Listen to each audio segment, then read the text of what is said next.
And good afternoon or good evening, depending upon where you are watching from. It's great to be together this evening.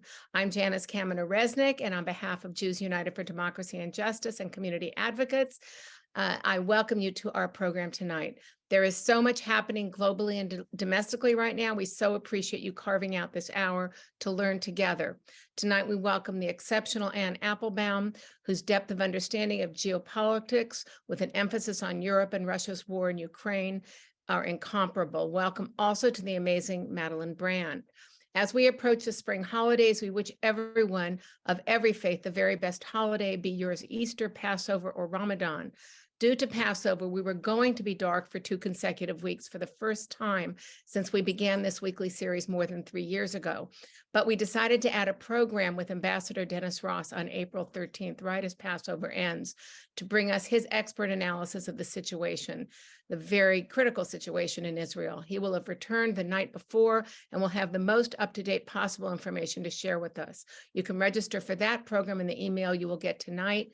The week after that, our program on Wednesday, April 19th, will welcome the former chair of the Joint Chiefs of Staff, Admiral Mike Mullen, who will be in conversation with Warren Olney.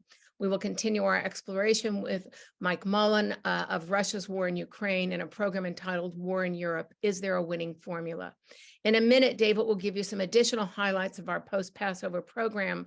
But before doing so, on behalf of Jews United, I wanted to take just a moment to talk about Passover, the time of year that we retell the story of the journey of the ancient Hebrews from slavery to freedom. Just as this America at a Crossroads series focuses on our passion for democracy, our commitment to fight for our ideal, to live in a free society, free of authoritarianism and free of human injustice, so too is the focus of Passover. Passover is not simply a celebration that the Jews departed from Egypt and broke from bondage. Rather, the point of the Seder, the reason it is so important and that the Seder is such a celebrated and important ritual and exercise is to try to understand slavery, to understand marginalization, dehumanization, racial supremacy, and hate. How and why does it happen? And most importantly, and apropos of America at a Crossroads, what can and should we be doing to eradicate those evils, not only for us, but for all? With that in mind, on behalf of Jews United, I wish you all a meaningful Seder and good Passover. Thanks to our leadership team, former Congressman Mel Levine, Xavier Oslovsky, Caroline Kelly, Rabbi Ken Chazin, and David Lair. Speaking of whom, now welcome my amazing partner, the incomparable David Lair, for a couple more brief announcements. David? Thank you, Janice, and I want to extend my good wishes for everyone who celebrates Passover or Easter or Ramadan. Best wishes for a meaningful holiday. I'll be having a Seder in Kyoto next week, which should be different. Tonight's guest is always a draw because of her knowledge and erudition. If you want to learn about what's going on in Europe and the former Soviet Empire, Ann Applebaum is the person to hear from. We're lucky enough to have secured it for tonight, her 3rd visit to America at a Crossroads. We apologize for the date flipping, but many of our speakers have packed schedules and are traveling as they didn't during COVID. We aim to hold our sessions on Wednesdays, but that isn't always possible. As Janet mentioned, this afternoon we were able to secure Ambassador Dennis Ross. Having represented the United States interests in the Middle East for nearly 4 decades, he knows and has dealt with all of the major players intimately. Again, he'll be joining us on April 13th, a Thursday evening, again flipping, sorry, at 5 o'clock in conversation with Larry Nadler. The following week, on April 26th, a Wednesday, we'll explore artificial intelligence and its implications with New York Times Shira Frankel, the paper's San Francisco-based technology maven, and her Times colleague, Kevin Roose. He wrote that piece, a jaw-dropping interview with Microsoft's new chatbot, which revealed that the chatbot would like to be human, that it had desire to be destructive, and that it was in love with the person it was chatting with. That article made headlines around the world when it appeared, and Kevin Roose will be joining us at that session on April 26th. The next week, we'll discuss economic sanctions from Russia to Iran to North Korea. Are they effective and whom do they hurt? And we have Adam Smith and Cornell's Professor Nicholas Mulder, both experts in this arena. And just before we went on the air, we learned that Michigan Governor Gretchen Whitmer will be joining us on May 24th. Put that date on your calendar. Our moderator tonight is Madeleine Brand. Madeleine is an Emmy Award-winning veteran of PBS locally and NPR nationally and locally. For For the past 9 years, she has hosted the award-winning daily news and culture show Press Play. She's always wonderful. Madeleine, it's a delight to have you back. David, Janice, it's a delight to be back. Thank you so much for having me. And Ann, it's such an honor to have you as well for this entire hour. We have so much to talk about. As David said, there's probably no better person to explain what's happening in Eastern Europe, in Russia, with the war in Ukraine, and with the turn to authoritarianism almost all over the world, Poland, Hungary, what we're seeing in Israel, and of course, the United States. Ann is the author of several critically acclaimed books, including the Pulitzer-prize winning Gulag about the Soviet concentration camps, Red Famine, Stalin's War on Ukraine, and her latest, Twilight of Democracy, the Seductive Lure of Authoritarianism. She's lived in Poland for decades, now writes for The Atlantic, where she recently interviewed Ukrainian President Volodymyr Zelensky. Ann Applebaum, welcome to this hour. It's so nice to have you. Thank you. I'm very happy to be here again. Thanks for inviting me. Well, it's our pleasure. Let's begin not in Europe, but in Israel, where Benjamin Netanyahu is trying to remake the court system to fall under his control. He fired the defense minister, of course, on Sunday, and that sparked unprecedented protests. And really, there is an ongoing existential crisis over the future of Israel. The protests have been happening for weeks, but all of this seems to have happened relatively quickly. Are you surprised by the intensity of the opposition and how broad it is to Netanyahu's plans? So I'm not surprised by the intensity of the opposition because I've been following it for some weeks. And interestingly, a lot of the Israeli opposition follows my part of the world. And they know what happened in Hungary and also more specifically what happened in Poland, where there were some of the tactics that Netanyahu has used, some of the language even that he's used about reforming the Israeli court system was previously used in Poland as a way to disguise a kind of attack on the independent judiciary as a reform, to say, well, these are things that were done in other countries, so they're legitimate. Some of what he's done sounds very familiar to me, actually, but it also sounded familiar to Israelis.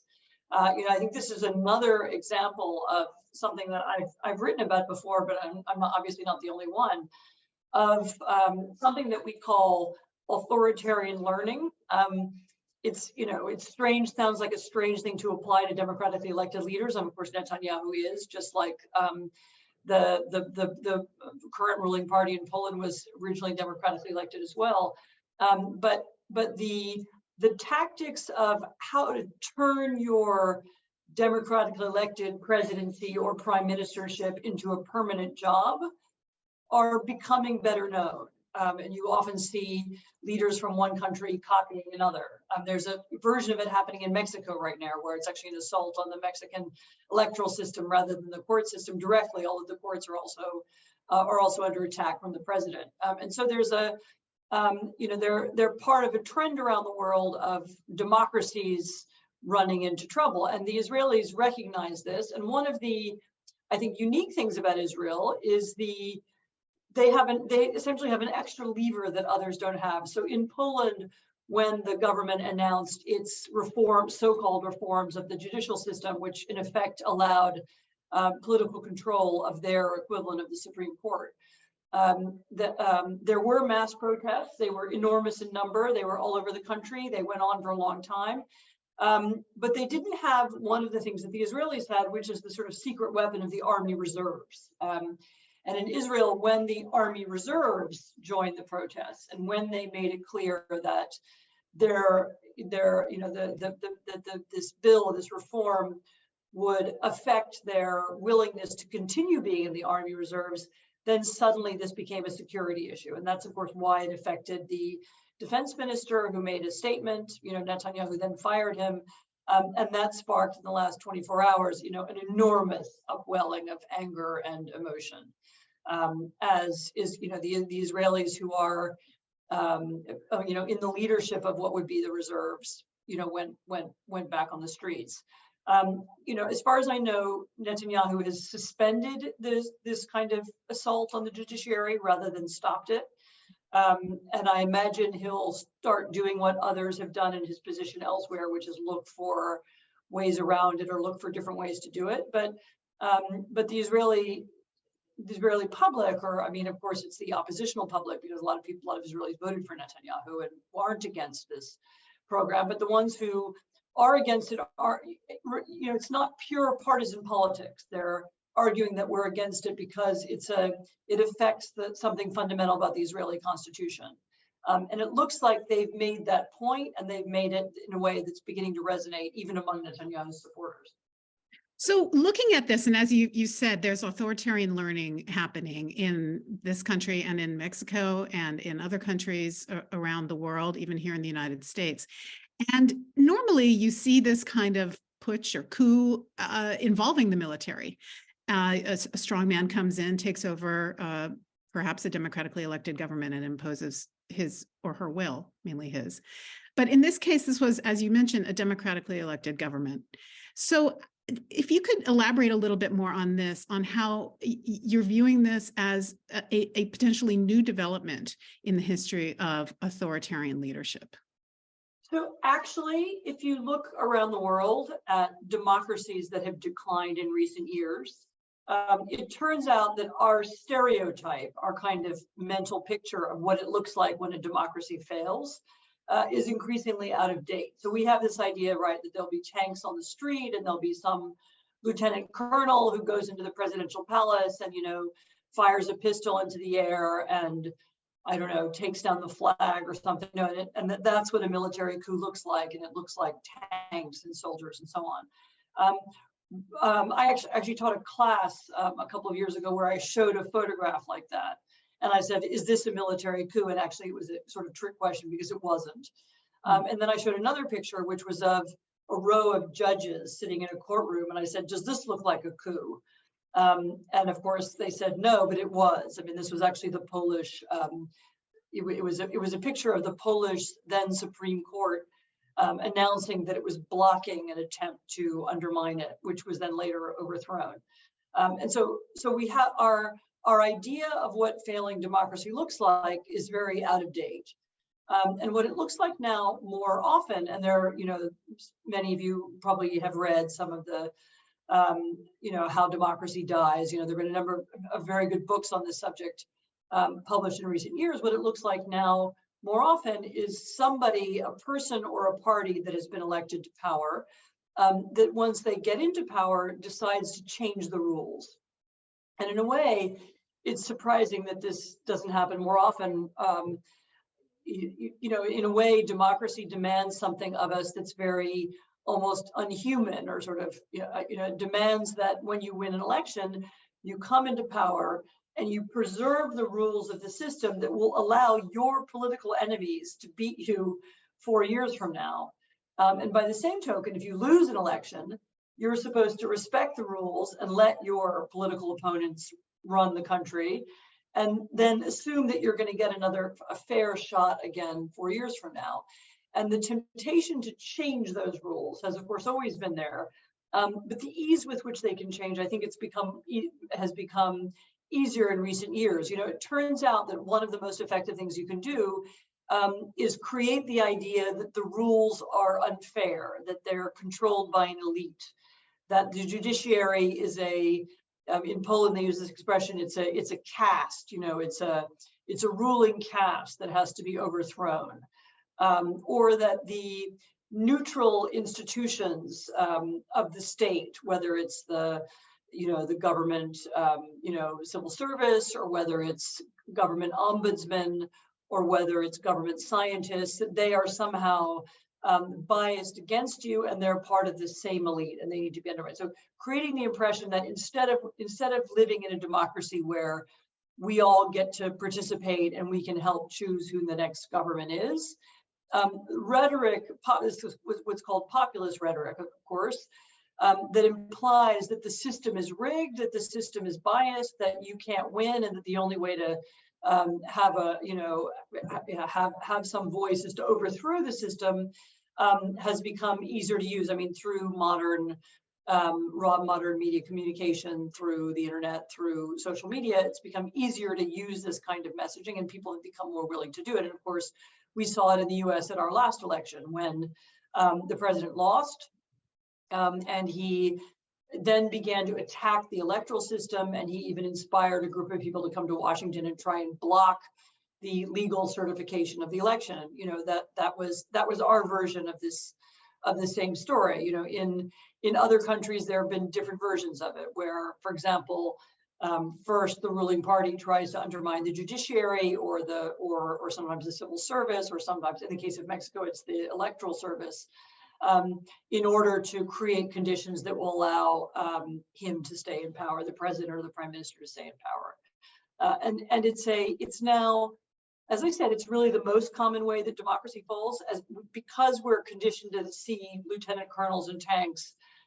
It can take us a while to notice it, but it's equally effective, and it has a slow, corrosive effect on people's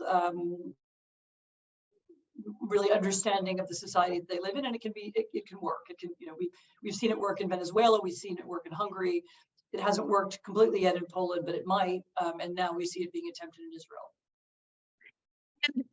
The common thread, as you say, is this anti-elitism rhetoric, even though that is wielded by the elites. And you see that in Florida with Governor DeSantis, who went to Yale, graduated. Well, they're all elites. I mean, they're all elected public officials. There are people who are wealthy and powerful and well-connected, who define themselves as anti-elitist as a way of gaining power. I mean, you know, who's more elite in Israel than Netanyahu? You know, right. And yet he's been in power for many, many years, and people around him have been in power for many, many years. And yet again, he's tried to use this rhetoric of an assault on the judges as somehow corrupt and alien to ordinary people. But I guess the underlying question is, how are they successful in doing that? If everybody knows that Netanyahu is from the elite, if everybody knows that DeSantis graduated cum laude from Yale, it's and on and on and on. Donald Trump, you know, maybe a billionaire, at least he's very rich. They all come from the elite in a certain respect, perhaps not cultural when it comes to Trump, but many of these other leaders in other countries are from the cultural elite. People see that, and yet they're appealing to this anti-elitism, and it's working. Why is it working? So that's a long story. I mean, I feel like we've been talking about it now really almost nonstop since 2016 in an attempt to explain it.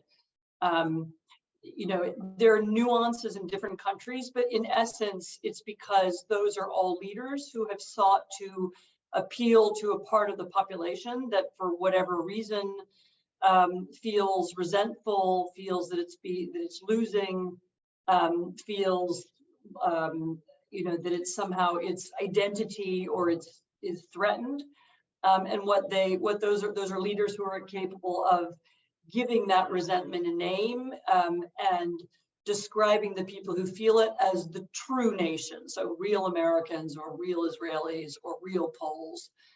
You know, you're the salt of the nation, you're the real nation, as opposed to the, you know, whether, I mean, different countries have different versions of this, whether it's, you know, you're foreigners or you're elitists or you're Ivy League or you're, you know, or you're gay, which is one of the slurs that's used, or you're somehow not real, you're not part of the real people.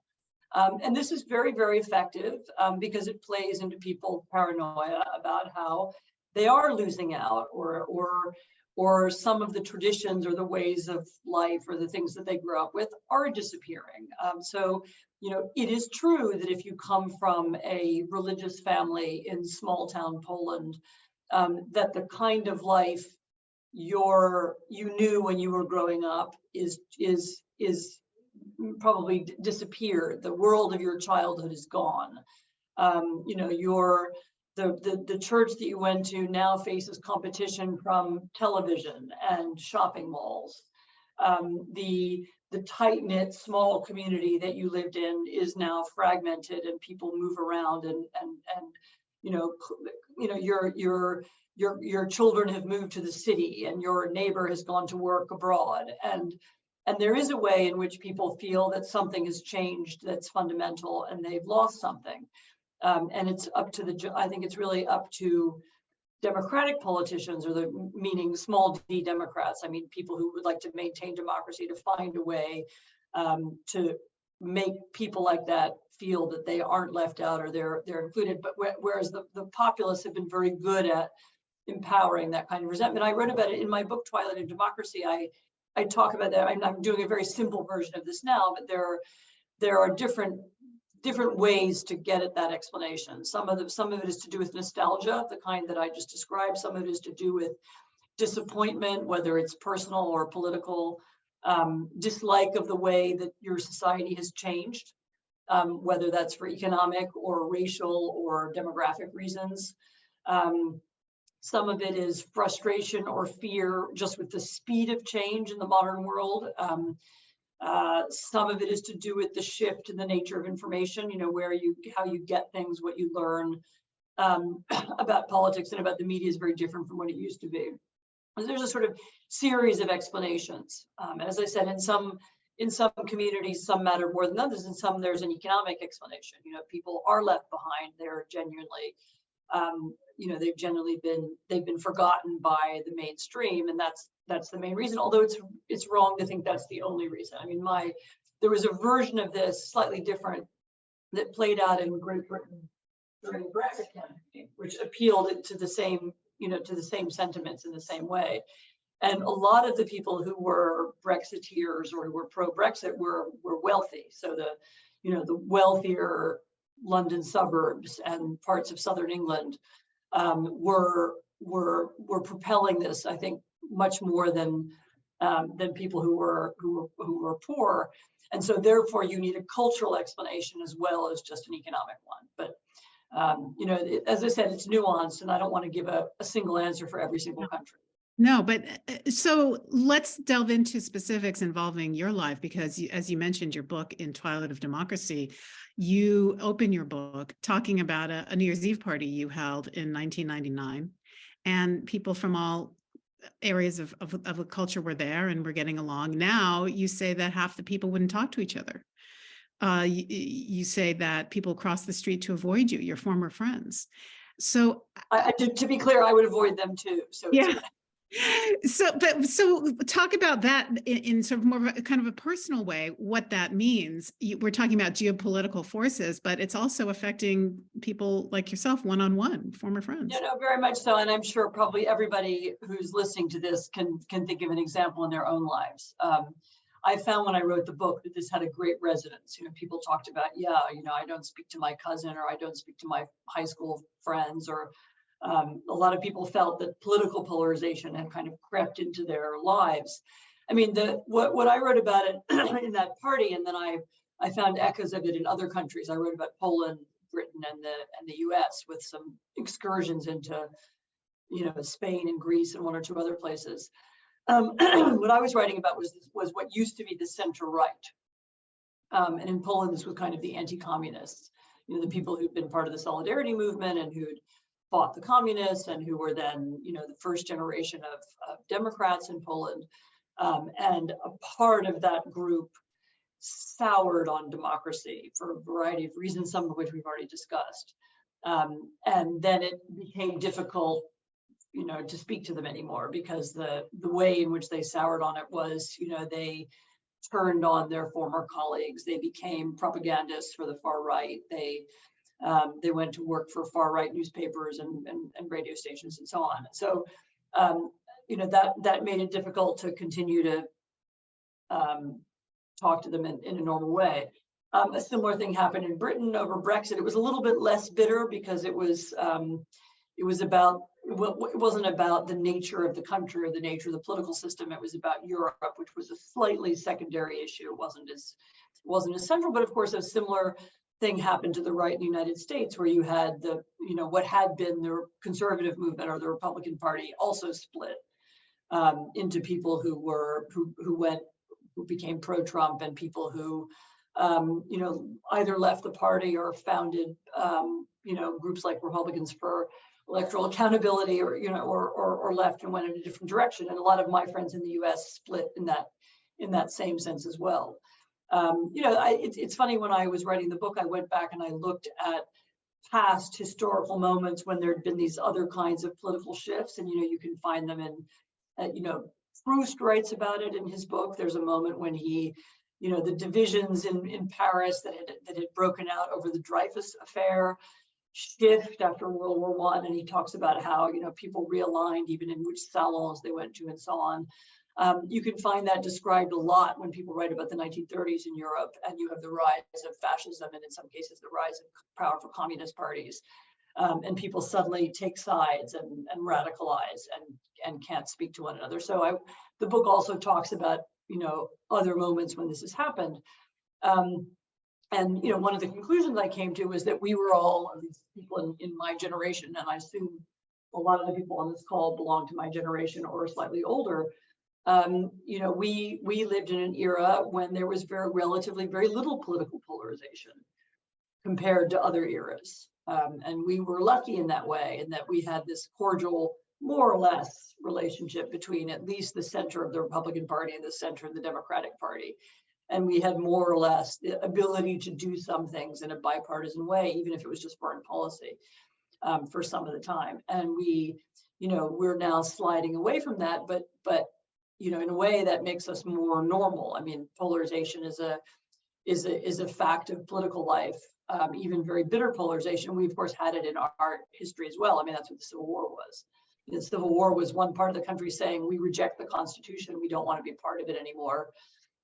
We're forming a new state. And we don't have that phenomenon right now. It's not geographic based, but I mean, you do have a part of the country that rejects our electoral system. Right. I don't know what the percentages are now at 20% or 25% or even 30% of people who think the 2020 election was stolen, and who they're saying we reject the political system, we don't believe it anymore, and we don't have any faith in the fairness of its outcomes, and that's pretty radical. Well, given that you are a historian and you have delved into this past, how alarmed are you at what is happening now and what you describe happening not only in the United States, but in many parts of the world? So it's extreme. It's very alarming. This current moment is a useful reminder that nothing is guaranteed, and there is no such thing as historical inevitability, and that just because you have been in democracy for 6 generations doesn't mean you will continue to be one, and that political systems are all very fragile, and that what happens tomorrow depends on what we do today. So if you care about your democracy, you might have to work on its behalf, because there is no historical arc of inevitability, and it's the wonderful Martin Luther King quote, the arc of history bends towards justice. I mean, that's true if there are people bending it. It doesn't bend on its own. It doesn't. That isn't how it works. And so I think this current moment is a useful reminder of that. I mean, in a strange way, you're now beginning to see some counter trends. I mean, one of them is the Israeli protest. I mean, the Israelis saw what happened in other places. I mean, people in Tel Aviv are marching saying, we don't want to be Poland, we don't want to be Hungary, we don't want to be Turkey. So you can learn from what's happening in other places. You can also learn from the past. So there's that as a counteraction. And then, I don't know if you want to get onto the subject yet or not, but I mean, the war in Ukraine is also a very interesting counter moment, where, here we are in America, where we take our democracy for granted, and we, mock our political leaders, and we mock our political system, and we feel apathetic and angry about American politics. And then we see Ukrainians who barely have a democracy. It's been a very scruffy, difficult time they've had for the last 30 years, and you see them literally dying for it. So dying for the ability to have their sovereignty and free choice and free speech. And I think that's I think actually had a kind of jolting effect on a lot of political conversations in a lot of strange different places. I was just this afternoon having coffee with a Venezuelan friend who was talking about how the Ukrainian war had inspired people there, and that's, part of the world that has nothing to do with Ukraine and historically or otherwise. And yet they find it an inspiring moment. Yeah, and they have had massive protests to no avail, unfortunately, but that's not to say. They've had massive street protests. There was one moment when they could get 1 million people out on the street. But it wasn't enough when they didn't have they weren't able to turn the army or the police, and the repressive system was too tough. But I mean, Venezuela started out as a failing democracy, much like the ones we've been talking about. I mean, it was a democracy 20 years ago. And the democracy was undermined by a left-wing populist, but whose language is actually remarkably similar. I once wrote something comparing Hugo Chavez and Jarosław Kaczynski, who's the sort of leader of the Polish far-right party. And of course, they have nothing to do with one another culturally or aesthetically or in any other way. And the Poles are Catholics, and Chavez is an atheist and who hates the church, and all kinds of things you can think of. And yet there were these amazing similarities. The way they talked about the opposition, the way they talked about the state. Something. And anyway, Venezuela is the end game, and Venezuela is what happens when you don't manage to stop this. I mean, Venezuela was the richest country in South America, and it's now the poorest. I mean, there are more Venezuelan refugees than there are Ukrainian refugees, and they've, you have a ruling clique which functions like a criminal gang, and probably trades drugs and stays in power through kleptocracy, and that's the end result when you don't have the ability to change your government or control people in power. Then that's how you can end up. Let's talk about Ukraine. You just got back from a big trip there, and the Atlantic will have a huge article, I guess, next month based on your reporting. When I write it, yes. You can get back to writing. You interviewed the president. You were on the front lines. Tell us what stood out to you. What surprised you? You've been to Ukraine before. This time, what stood out to you? So we were very lucky to see some of the ways in which, I don't want to, I have to be careful how I talk about it, but we were very lucky to see some of the ways in which the Ukrainians are using technology. Some of this has been written about, their ability to make, to use commercial drones and, do hocus pocus and use bits of wire and glue and styrofoam and turn them into lethal long-range weapons. Their ability to use software to do more accurate targeting of the Russians. Their ability to get this very motley quantity of equipment that they have. I mean, we met the defense minister who ticked off something like 10 different artillery systems that they have, from 10 different countries. And their ability to coordinate all of that and to use it to push back the Russians has been truly impressive. And they've even made a couple of gains north of Kiev at the beginning of the war, Kharkiv and Kherson in the south. And the question now is whether that talent, really it's the talent of the entire Ukrainian civilian tech industry who have all come back from wherever they were in Silicon Valley or just at private companies in Kiev, and they've all come to work on behalf of the army and to make sure that they win. And the question is whether that is enough for them to push the Russians out of the remaining territory and create the kind of defeat that will begin to have political repercussions in Russia. And I don't know the answer to that, but I know I saw some of the planning for that to happen. Wow. Well, Putin has certainly made it seem that he wants to be in there for the long term, even though, as you say, suffering a lot of losses, and certainly does not have the moral high ground. It seems that the Ukrainians will never give up fighting. They have so much more to lose than the Russians. Look, the Ukrainians know that if they don't fight, I mean, they know what's happened in the occupied territories. So when the Russians come in and occupy a part of Ukraine, they arrest the local mayors. They arrest local city councilors. They disband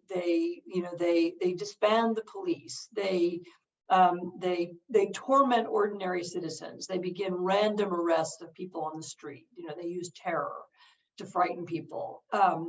They change the school curriculums. They they don't allow children to speak in Ukrainian anymore. They try to get them to speak Russian and to study Russian history and to consider themselves Russians. And so Ukrainians know that if they lose, what they're talking about is living in a completely different society. They would then be living in a really a totalitarian state run by Moscow, in which they would have no agency. They would have no ability to speak. It's not just free speech. They wouldn't be able to use their own language if they speak Ukrainian.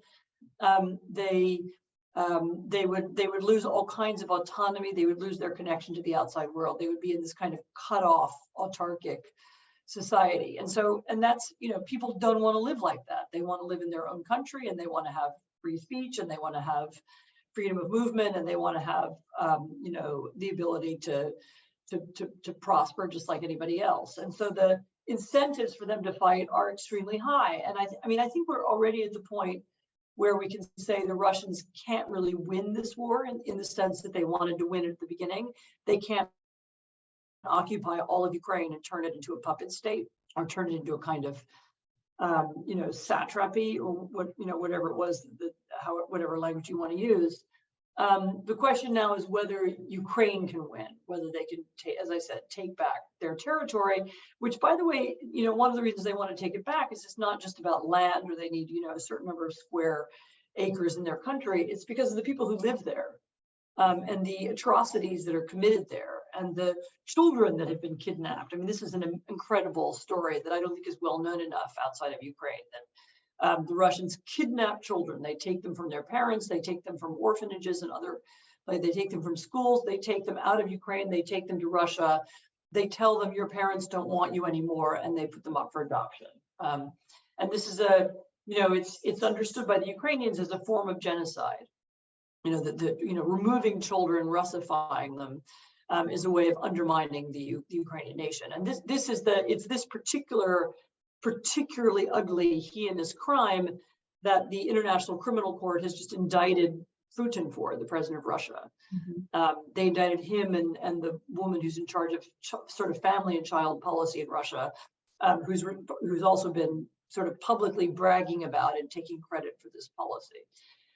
Because they're not hiding that this is what they're doing. They say they're doing it. And that some of the children have been shown on Russian television. And so, if you know that that's what's going to happen to you, if you're occupied, then you have a lot of incentive to keep fighting. But this is part of the history, as you write in your book, Bread Famine, that Stalin deliberately killed 3 million Ukrainians during the forced at least 3 million. So the Stalinization of Ukraine, which takes place in the 1930s, also involves mass death. It was an organized famine. It wasn't an accidental famine. It was a famine that happened because teams of activists went from house to house and took people's food away. So that's part of Ukrainian history. Another relevant piece of history is another book I wrote called Iron Curtain, which is a book about the Sovietization of Eastern Europe after the war. And I found just incredible parallels to how that was done, and comparing that to the occupation of Ukraine now. Again, it's the same thing. It's kind of removing the leadership of society, focusing on cultural institutions and media as a way to change the nature of the society. I actually wrote a piece about this that was in the Atlantic a few weeks ago. I co-wrote it with a Ukrainian journalist. And it was a piece about the occupation, and it was about how the occupation is part of this older tradition, that it represents a kind of Soviet playbook brought back to life. And Zelensky told you in this recent interview that was excerpted in The Atlantic that he thinks Putin's goal is to remake this old Soviet Union, that if he's not stopped in Ukraine, he'll move on to the Baltics and on and on. Do you agree that that is Putin's ultimate goal? Yeah, he said that. Yeah. You don't have to, it doesn't take very deep analysis, but he said very explicitly, and his propagandists have said it, that after Ukraine, it would be exactly as Zelensky said. After Ukraine, it would be Moldova, then it would be the Baltics. Eventually, they'd start looking at Poland. They're very, very ambitious. Remember that Putin came of age as a KGB officer in East Germany.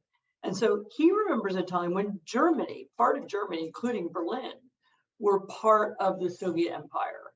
And his ambition is to bring back the world as he knew it when he was in his 20s and 30s, which was a world that was, where the Soviet Empire stretched from, Berlin to Vladivostok, and where they controlled, a huge swath of Europe, half of Europe. And I think, yes, I do think he dreams of having that back. I mean, there are different versions of it. Sometimes he talks about the Soviet Empire. Sometimes he talks about the old Russian Empire.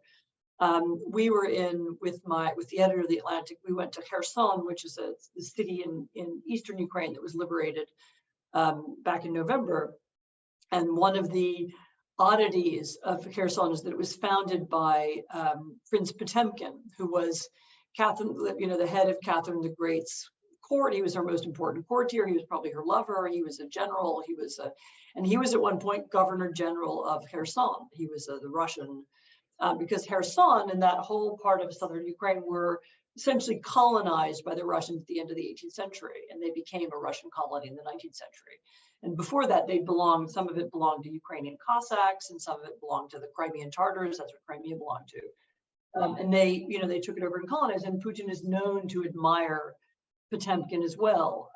And even when the Russian soldiers were leaving the city of Kherson in November, they took with them Potemkin's bones. I mean, literally, his skeleton was buried in a church crypt in Kherson, and they removed the bones and took them away. And so that's an illustration of Putin's obsession with this earlier generation of Russian imperialism. Actually, we asked Zelensky what he thought of this, and he sort of dismissed it. He said, "Oh, they don't know who Putin is. They just steal it." I'm sorry, they don't know who Potemkin is. They just steal everything. But that was Potemkin of the Potemkin village. He is the Potemkin of the Potemkin villages, and the Potemkin villages were built in southern Ukraine, supposedly. This was for a trip that Catherine the Great took to what was then a new part of her empire, this kind of recently colonized region. And supposedly Potemkin built these fake villages along the route so that she would think it was, richer and wealthier than it was. It's not clear whether that ever really happened, but the myth is very powerful because it's the myth of the courtier, creating a fake image for the monarch, and we all know what that is. We know what that means. But yes, it's that Potemkin, and he was buried in a St. Catherine's Cathedral in Kherson, but he is there no more. Wow. We went to the cathedral to look for him. Yes. You mentioned Poland, and that could be in Putin's sights. Poland is an ardent supporter, I guess, of Ukraine in this conflict, supporting one of the largest European financial supporters. And I believe there are about 1 million Ukrainian refugees in Poland. What is that? How is that landing in Poland? What do the Polish people think of the refugees, 1 million people, it's not a small number, and the financial support? Are they aligned that this is a good idea? Yeah, one of the things that happened in Poland when the Russians invaded Ukraine was there was a kind of, I would say, almost like a national cringe. I don't know what the right word is. There was like a national shudder, that's the word. As people looked at what happened in Ukraine and looked to them like September 1939, which is when Poland was invaded first by Hitler and then by Stalin. And so everyone found it familiar. It looked the same. Even if you made the pictures on television black and white, they would look like the same pictures. And so there was this automatic reaction, we have to do something.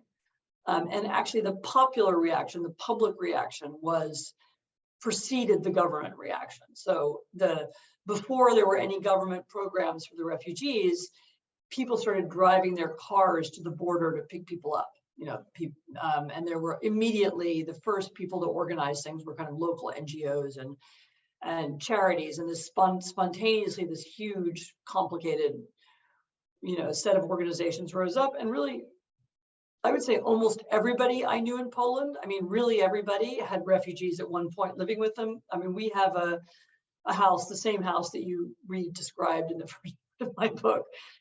We still have that house it's in rural Poland, but we had at one point, I think at the height, we had 9 or 10 people living there.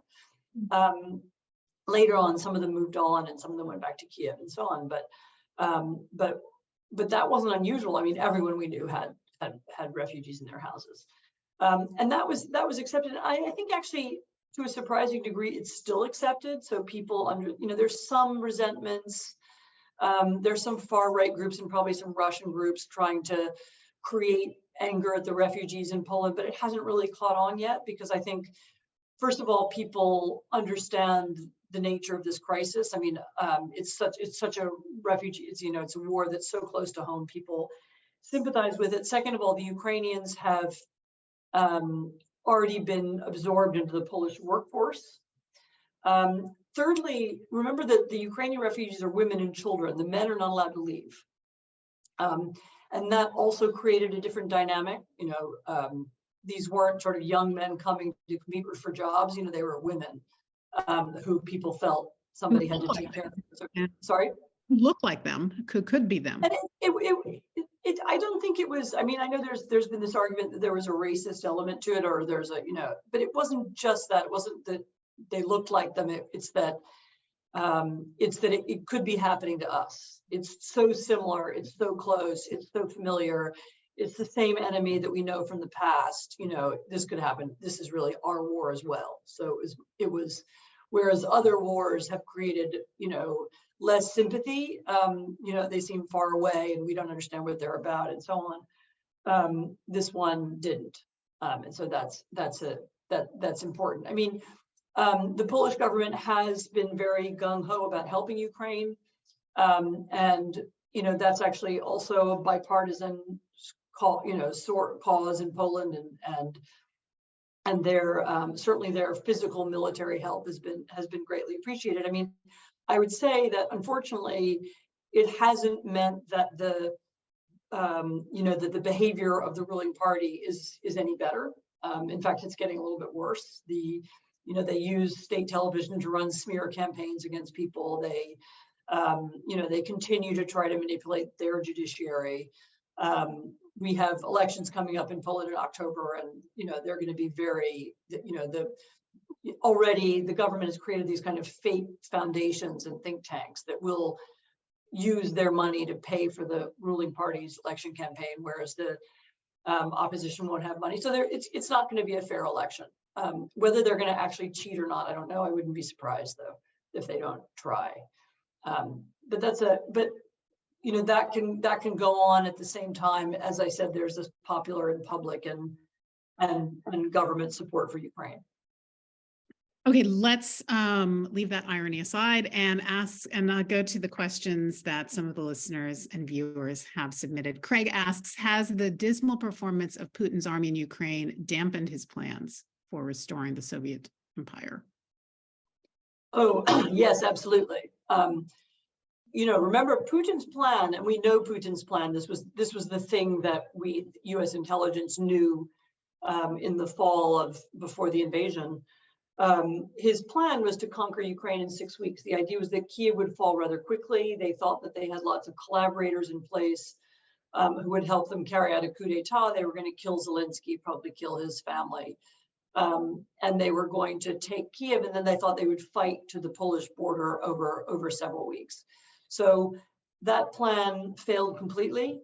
And it demonstrated both just how bad Russian intelligence was and how poor their political system is, that Putin was so deluded as to believe that this was possible, but it also showed that their army, which had been touted as the second largest army in the world, which had seen a wave of new investment, was actually, heavily crippled by poor management, by bad leadership, also by corruption. Lots of what was supposed to be money that went for new weapons probably went to buy houses in the south of France or, apartments in London. And so the degree to which the army was a reflection of a corrupt and degraded society hadn't really been fully understood until we saw saw how they fight. And that's not to discount them. It's a very large country with an enormous industrial capacity, and they have warehouses full of ammunition and tanks in Siberia, It's just a question of time to get it all out. And so they can't be discounted as an enemy, but as some kind of super modern military power, which is what we thought they were trying to become, they've discredited themselves. What about his plan to put technical nuclear weapons in Belarus? How does that change the outcome? I think I don't think it changes anything at all. I mean, if you want to use a tactical nuclear weapon and hit, Kiev or hit Berlin, you can do it just as well from Western Russia. So I thought that was a bluff to kind of scare people and remind everybody that they have nuclear weapons, which they do periodically. That's their form of deterrence. If they talk a lot about nuclear weapons, then that will prevent us from giving certain kinds of weapons to the Ukrainians, because we'll be afraid of provoking them. So they do it periodically as a way of frightening us. I didn't think that was very significant. Judge Joe asks, how does one deal with the wavering support of Ukraine among Republican leaders like DeSantis? I mean, part of it, if I look at the Republican Party, part of the problem is partisanship, because Biden is president and he's supported the Ukrainians. Inevitably, I think that means some of the Republicans don't. I mean, just as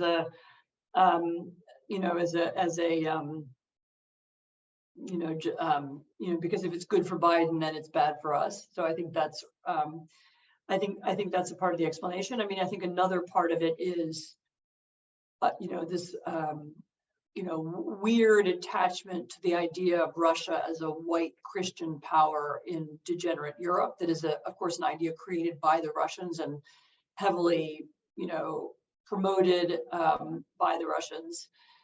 It's very odd given that Russia is something like 10 or 12% Muslim. I mean, the numbers are unclear, and pretty much nobody there goes to church, so it's not terribly Christian, and it's not even all that white. But Putin spent many years trying to cultivate the far right, both in the U.S. and Europe, and some of that rubbed off, and it remains appealing to to some Republicans. You can also, because of the way that the language that we were using before works. The argument that this is some kind of war being fought by elites using your money is a line that would resonate with a lot of Republican voters. But I would caution that against taking that too seriously, because I was at the Munich Security Conference this year, and there were a lot of Republicans there, and they were all there supporting Ukraine. And I was at one dinner where there was a Republican congressman from Texas, I won't say who it was, who made a very amusing and moving speech. There was a room full of a lot of people, and there were some Ukrainian soldiers there, and he said something on the lines of, well, I won't do the accent, okay, although I can because my mother's from Texas, but we're so happy for you boys, that you're doing this, and if someone were to invade Texas, I would do the same. I thought, that's kind of, that's the Republican Party, that I can get behind. So there's the leadership actually, certainly in the Senate, and many people in the House remain pro-Ukrainian, and they show up for events that include Ukrainians in Washington. So there is a division inside the party. And one of my hopes is that during the primary campaign, that part of the party becomes louder. I mean, Nikki Haley talks like that. She's maybe not a very good example because she seems unlikely to win, at least from chances at this point right now. But but there are other Republicans who talk like that, and I hope that we'll hear from them. But if you have Trump and or DeSantis as the leaders of the party, and one of those two men likely at this point to win the nomination, and possibly Trump certainly. I mean, Trump has now gone full far right, conspiracy theorist. Not that he wasn't that before, but he's even crazier than he was. So it's a real danger if he wins. DeSantis, strikes me as, the statement that he made about Ukraine, which surprised a lot of people, by the way, who expected him to jump the other way, I thought sounded rather opportunistic and might be changeable. So, maybe we can hope that under the pressure of events, he'll come to different conclusions. He did walk it back slightly later, so He walked it back slightly later. he is a bit. And I think it wasn't popular. I mean, it was not that long after he made that statement that some of his polling started to go down, because that I think even for a lot of Republican voters, that was a kind of red flag that he was, on that side of the party. And a lot of people were hoping he was more to the center or more like a normal Republican, more like the congressman from Texas who was inspired by the bravery of soldiers defending themselves. One last question from the listeners. Dan asks, what do you see as the end game in Ukraine? How much longer do you think this war will continue? So there's really only one end game. I mean, there's only one way in which it really ends. By really, I mean, there's not a ceasefire, there's not just a halt in fighting that resumes again 6 months later. And the only way it really ends is with some kind of change in Russia. And by change, I don't even mean regime change. I just mean the Russians have to conclude that the war was a mistake. And so some of what you're going to see over the next few months is going to be Ukrainians trying to achieve the kind of victories or even that convinced the Russians that the war was a mistake.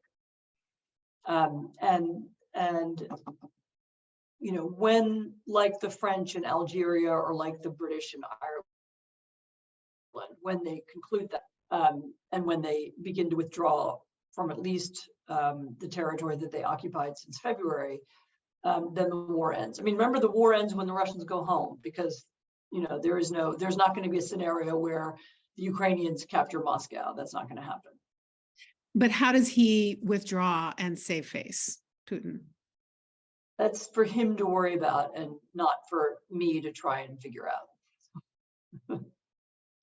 Would you like to end on a final thought? Yeah, I'll end on a final thought.